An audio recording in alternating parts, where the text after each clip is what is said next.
ऐसी शादी के बारे में जो बस नाम की रह गई है। सालों से अलग रह रहे हैं, कोई प्यार नहीं बचा, बस अदालतों के चक्कर और कड़वाहट। तलाक चाहिए, लेकिन कानूनी दांव पेच या कभी-कभी सिर्फ एक साथी की जिद की वजह से जिंदगी थम सी रही है। ये एक ऐसे रिश्ते का जाल है जो असल में देखा जाए तो कब का मर चुका है। और यहीं पर कानून और जिंदगी की हकीकत में एक टकराव देखने को मिलता है। टकराव किस तरह का? एक तरफ है हमारे लिखे हुए कानून, जैसे हिंदू मैरिज एक्ट, जो तलाक के लिए कुछ तयशुदा वजह मांगते हैं। हाँ, जैसे क्रूरता या धोखा। बिल्कुल। और दूसरी तरफ है इंसान की तकलीफ, जिसे किसी कानून की किताब में फिट नहीं किया जा सकता। ये नियमों और इंसानी पीड़ा के बीच की एक लड़ाई है। और इसी लड़ाई को सुलझाने के लिए सुप्रीम कोर्ट ने एक ऐतिहासिक फैसला दिया, शिल्पा शैलेश बनाम वरुण श्रीनिवासन। आज हम इसी पर गहराई से बात करेंगे कि कैसे सुप्रीम कोर्ट ने अपनी एक सुपर पावर का इस्तेमाल करके उन लोगों को रास्ता दिखाया जो कानूनी चक्रव्यूह में फंसे हुए थे। जी। तो ये सुपर पावर है क्या?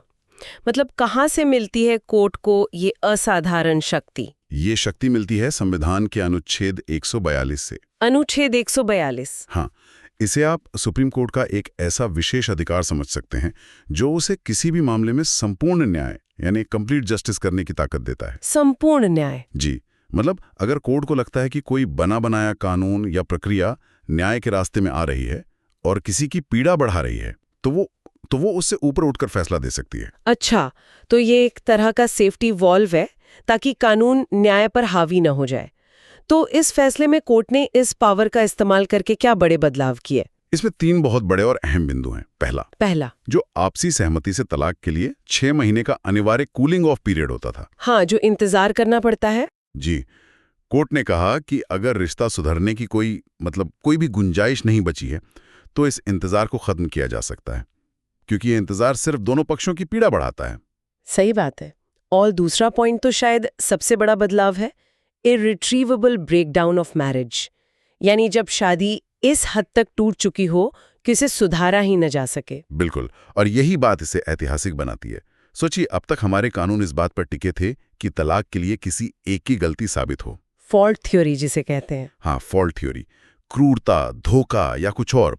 लेकिन इस फैसले में कोर्ट ने माना कि कभी-कभी रिश्ते बिना किसी की गलती के भी खत्म हो जाते हैं। और एक ऐसे रिश्ते को सिर्फ कानून के दम पर जिंदा रखना, वो अपने आप में क्रूरता है।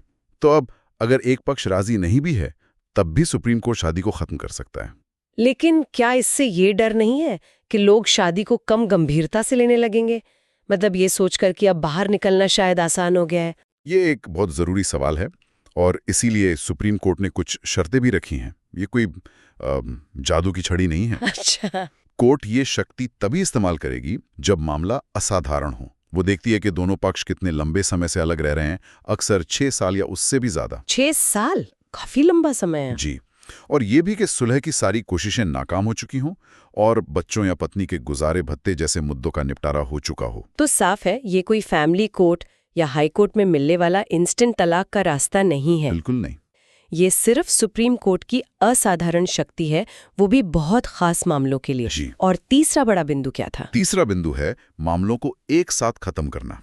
अक्सर तलाक के साथ साथ दहेज उत्पीड़न यानी धारा 498A या घरेलू हिंसा जैसे केस भी चल रहे होते हैं। हाँ, जो मामले को और उलझा देते हैं। सही कहा। तो सुप्रीम कोर्ट ने कहा कि तलाक का फैसला देते समय वो दोनों पक्षों की सहमति से इन जुड़े हुए आपराधिक मामलों को भी रद्द कर सकती है, ताकि दोनों पक्ष सच में अपनी जिंदगी में आगे बढ़ सकें और मुकदमों के जाल से पूरी तरह बाहर निकलें। बिल्कुल। तो कुल मिलाकर ये फैसला उन हजारों लोगों के लिए बहुत बड़ी राहत है जो सालों से एक बेमतलब के रिश्ते में फंसे थे और कानूनी लड़ाई लड़ लड़कर थक चुके थे। हाँ, ये फैसला व्यक्तिगत स्वतंत्रता और आगे बढ़ने के अधिकार को कठोर कानूनी प्रक्रियाओं से ऊपर रखता है।